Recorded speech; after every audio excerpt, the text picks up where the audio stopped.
Be seated.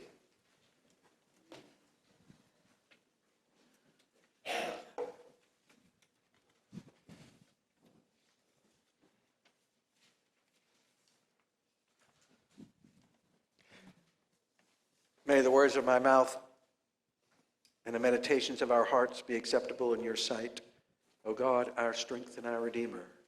Amen.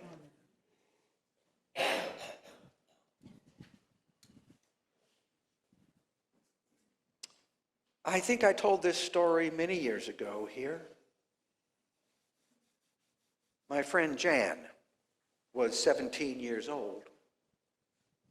I went to visit with her and spent a good deal of time talking with her in her backyard with her parents inside because she was furious. She was absolutely furious. She was so mad because her little friend, I'll call her Janie, her little friend Janie, 5 years old, had died.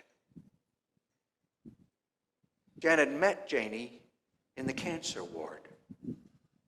And Jan had gotten leukemia when she was 16. She was a swimmer. And she just got tired. And Jan had lived. And Janie had just died.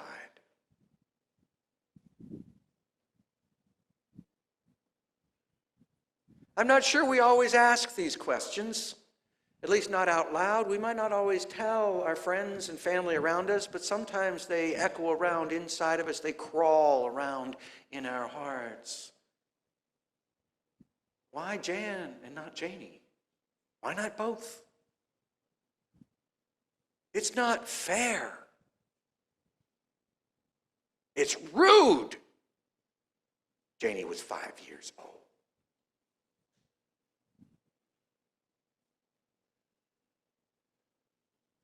Not fair.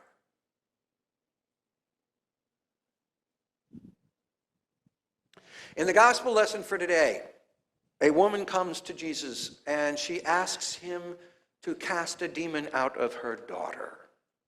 Now, Jesus has traveled north of Galilee, north of Judea, to the region and the city of Tyre. And this is about 30 or 40 miles north. It's a fair, good hike if you're walking. Tyre is not Jewish territory.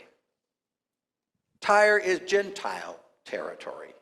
Tyre is not Jewish in its religion. Tyre is pagan in its religion. And it's not just in any old pagan town. Tyre is a really, really pagan town. Some of the old stories about the Greek gods and the Egyptian gods and the Roman gods, they happen in Tyre, some of those stories. So Tyre was really, it was as pagan as Rome is Catholic. It was as pagan as Washington, D.C. is American. It was really, really pagan. And this woman is a Gentile, like you and me. I don't know if we have anybody in the congregation who has Jewish heritage. We have a variety, and we're blessed with a variety of heritages and strength of many backgrounds, but mostly Gentile. She was a Gentile, Syrophoenician origin. She was of a different religion and a different ethnic background than Jesus and his disciples. She comes to him and she asks for healing for her daughter. And Jesus says, "It is not fair to take the food from the children and throw it to the dogs." Now, just to be clear, the children are the people of Israel, Jewish folk that Jesus has grown up with and have the promise. And the dogs are the Gentiles, like the Syrophoenician woman and you and me. And I'm going, whoa there, wait a minute. This is not the Jesus I learned about in Sunday school, who loves all the little children and everyone. No, this is unfair. Jesus is being rude. He's being insulting to this person who has come to ask for him for help.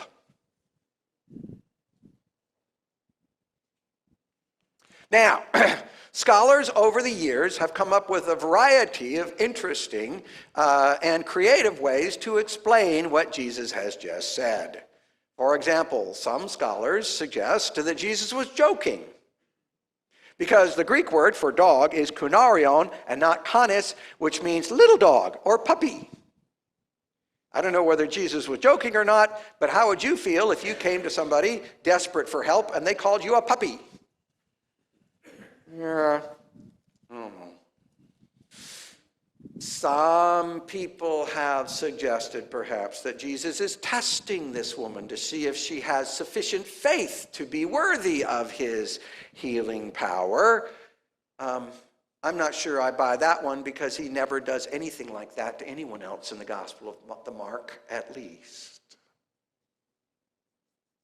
Some have suggested that Tyre is a region of greater wealth and privilege than Judea, and so Jesus is saying that you have to wait your turn. God is particularly concerned with the people who are having a hard time, like the people in Jewish area in Judea. I'm not sure of that one either. Now, it might be that Jesus is telling this woman she has to wait her turn because she's Gentile and he came first to the Jewish people. And this is consistent with the rest of the New Testament. Throughout the New Testament, it says that the kingdom of heaven, the realm of God, the power and the healing and the grace of God come to the Jewish people first and then to us Gentiles, because the Jewish people are more important. That has merit. Some people have also said, perhaps, that Jesus learned something in the gospel lesson for today.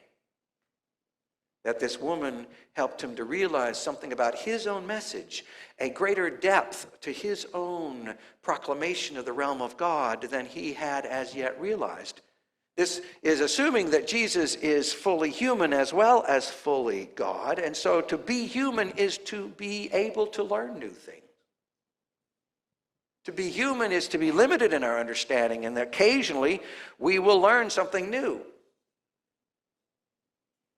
And that might cause a problem for some of us. We might think Jesus knows everything. Maybe Jesus knew Einstein's theory of relativity. I don't know. But if you think of Jesus as not only being fully divine, but also being fully human, maybe she taught him something that Jesus all along has insisted on crossing boundaries in order to bring healing and life to people. He has touched lepers. He has touched people's dead bodies to bring them back to life. He has eaten with tax collectors and sinners, people that are not supposed to be worth any kind of regard. He has crossed those boundaries when it was necessary to bring God's life and healing. Not just in order to cross boundaries, but so that he could bring God's life and healing. And he's done this in the Jewish community. Maybe she's saying he needs to do it in the Gentile community. If so, then the text backs it up, because the very next miracle he does, which we see in the gospel lesson for today, happens also on Jewish territory. The Decapolis, it says, that is Jewish territory. Presumably this man that he heals of a hearing disorder and a speech disorder is Gentile. And Jesus has only been in Gentile territory one time before this. And then immediately after the gospel lesson for today, Jesus he feeds 4,000 people. You know the routine, with only a very little bit of food. 4,000 people he feeds on, again, Gentile territory, making a balance between the feeding of the 5,000 we heard about some weeks ago on Jewish territory and feeding 4,000 people on Gentile territory. So maybe Jesus changes his program because this woman has deepened his understanding of what it means to proclaim the realm of God. That has problems to it too, so I'm not necessarily sure either. I would submit for your consideration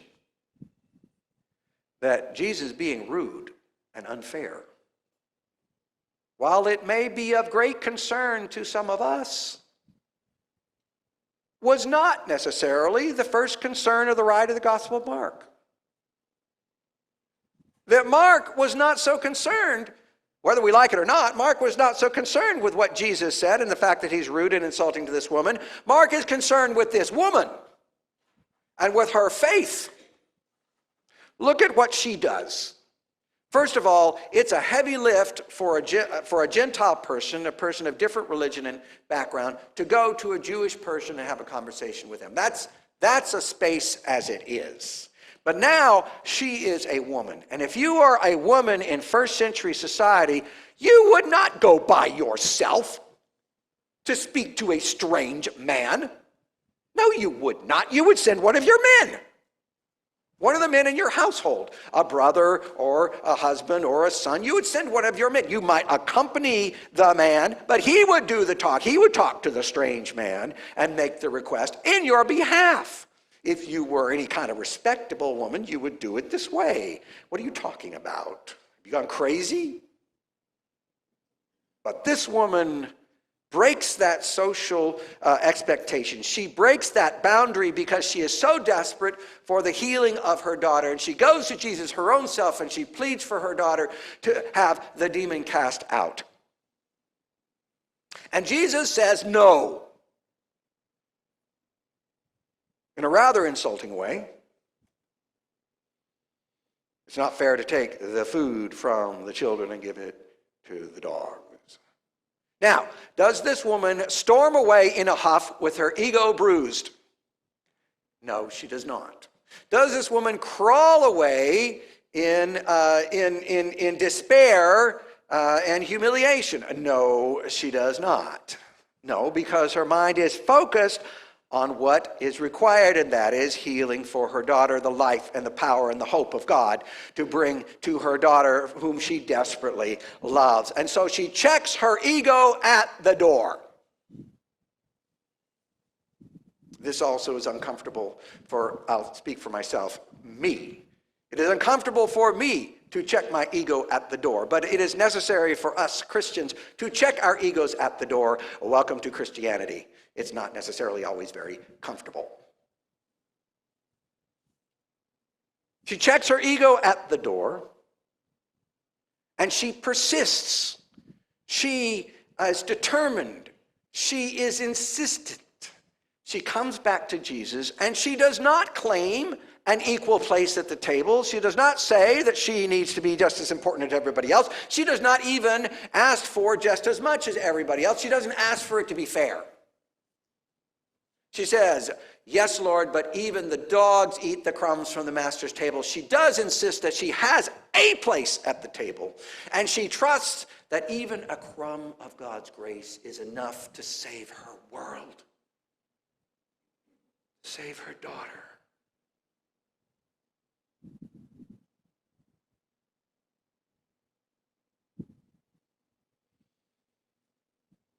Jesus says, for saying that,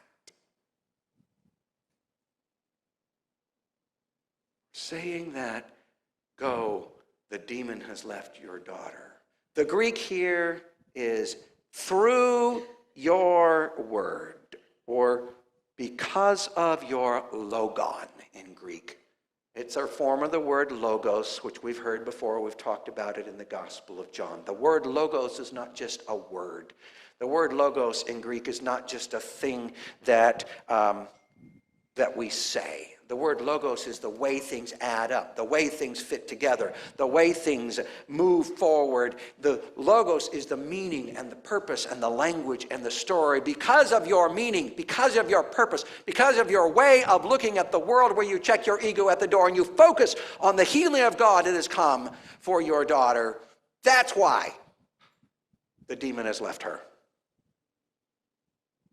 Because the way you are thinking.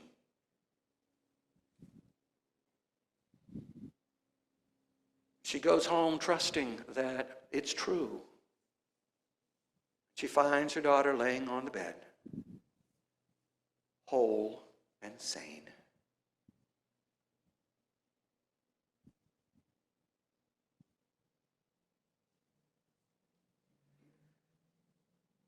I wonder whether we Christians might be called to cross boundaries and to crash through expectations when it is necessary to bring God's healing in life for ourselves, for the people around us, and for our world. I wonder whether every once in a while we're going to hear no. And even if Jesus seems to be saying no, we need to persist. We need to be determined. Don't give up. Continue to pray. Continue to act for God's life in your life, in your family's life, in our world's life. Don't give up. We may need to check our egos at the door and not insist that it be fair, but rather trust that even the tiniest grain, the tiniest crumb of God's life and hope and peace that we see in a difficult situation, even that tiniest piece is enough to save whole universes, because the grace of God is infinite and absolute. We need to watch for even the tiniest piece of God's hope in our world and trust that that is the reality, not the other.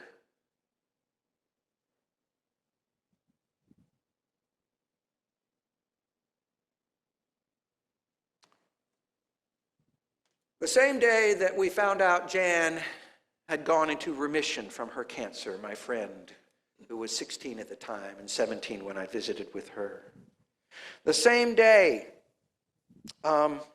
Janie found out that she had not gone into remission and that she would die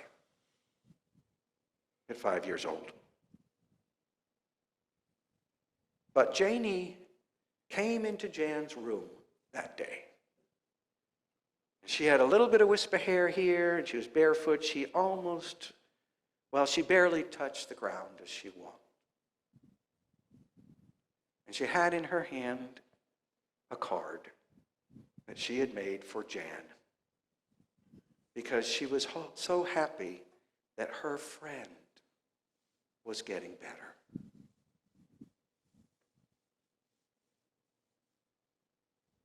Janie was the power, the grace, and the love of God in that moment. Even though, no, it wasn't fair. Nobody's saying it is.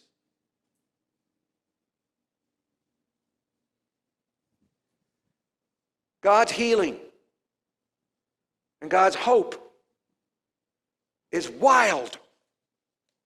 It does not conform itself to our expectations or boundaries, our sensibilities, or what we want, not of any kind. It is rude sometimes. It is insulting sometimes. It is healing. And it is for you. It is for you. Thanks be to God.